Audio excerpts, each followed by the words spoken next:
Hi and welcome to this video. If you haven't watched the previous video, please go right now and watch it so that you understand the starting of this topic, which is polarization of dielectrics. If you have, then let's get started and go deep into this subject. Okay, so first things, we were talking about non-polar molecules in the previous video. In this video we'll be talking about non-polar molecule and how they work in an external electric field. Now, for polar molecules in an external electric field, what's going to happen is, in polar molecules there is already a dipole moment which is permanently there in the molecules. But what happens is, these dipole moments are very random. They are very randomly put in the material due to thermal agitation. Okay, they can also be opposite to each other. So what is happening is, you can see that the dipole is permanent, that is, it's already there, the molecule is always has that dipole moment, but due to thermal agitation essentially means due to the temperature around as well as the energy within the material, the molecules keep jittering from one place to another. When they keep on jittering and moving from one place to another against each other, the net, when I take the average dipole moment of the material, usually it comes out to be 0. Okay, in some cases which are magnetic and stuff, there might be some element over there, but most of the times the electric field of the material as a whole is 0 due to thermal agitation. Okay, so this is very important to understand. Due to thermal agitation, it stays like this, and the dipole moment is not aligned. But the moment I put an electric field, external electric field like this, the moment I put an external electric field like this, what's now going to happen is, these dipoles are going to slowly align towards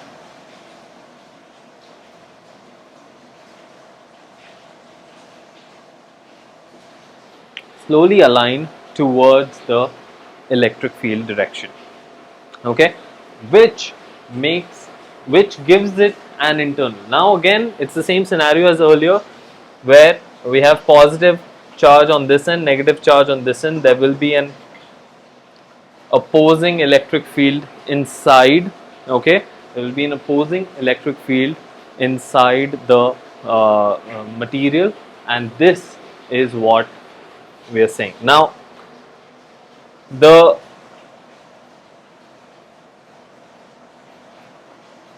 due to external electric field. Now, why is this alignment happening and how easily it happens, right? First, why is it happening? Simply because of the attraction of the positive charge and the repulsion of the negative charge from the electric field, right? That is the simplest reason why it is happening. Now, there are two things which kind of which basically fight with each other in order for this alignment to happen. One is the power of attraction between the positive and the electric field. Okay, that is the power of attraction that we are talking about. Second is the thermal agitation which was keeping it from aligning. So they are fighting with each other, and if my electric field is strong enough, it will be able to align the dipole to a certain extent, right? Inducing the internal electric field. But of course, because it is inducing the internal electric field, it won't be as strong as a conductor. That means it won't totally cancel down the external electric field, but it will be lesser than that. Okay, very important point. So this is how polar molecules function in an external electric field. Why is all of this important? Because we see that even in a dielectric where there are no free electrons which can move from one place to another, still there is an internal electric field created in them which opposes the external electric field, right? In the case of conductors, it's very simple ki, hey, electrons move from one place to another and it cancels out and whatnot, right? But here it became a little complex and more interesting to understand. But we see that in both types of dielectric, polar molecules or non-polar molecules, an internal electric field is created. Okay. When this internal electric field gets created, there is an overall dipole moment in the material, right? There is an overall dipole moment in the material, and this phenomena is called polarization. It is defined as dipole moment per unit volume. It is defined as this. So how much dipole moment is there per unit volume of the material or the dielectric?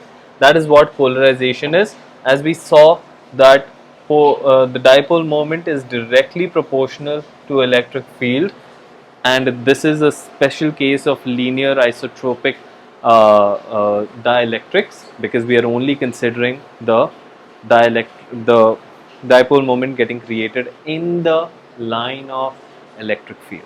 Okay, so this is directly proportional, which implies that dipole moment will be equals to constant of proportionality into electric field. This constant of proportionality is called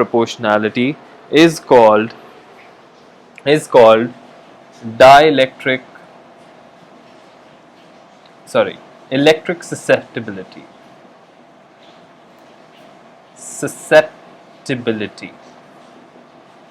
That means how malleable is the material that we are dealing with in the light of an external electric field. Okay, so this is how we define polarization, right? Now it's very simple, very straightforward, but the concept behind it, that is what happens inside and why is that dipole moment getting created inside, is the cool part and the fun part. Once we understand all of this, let's now kind of come together as to what is the effect of a polarized dielectric. What is the effect of a polarized dielectric? And for this, I'll just make a diagram like this. There's an external electric field passing through like this.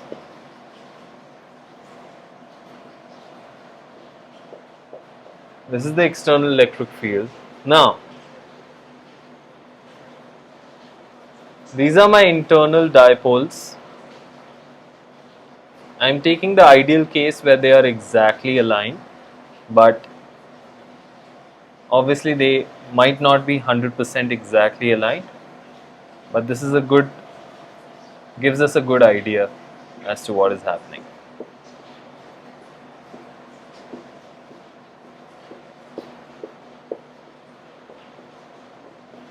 Now, as we can see over here, my dipole moments, which are created and induced due to the external electric field, here internally, if we see, the positive negative ends cancel out.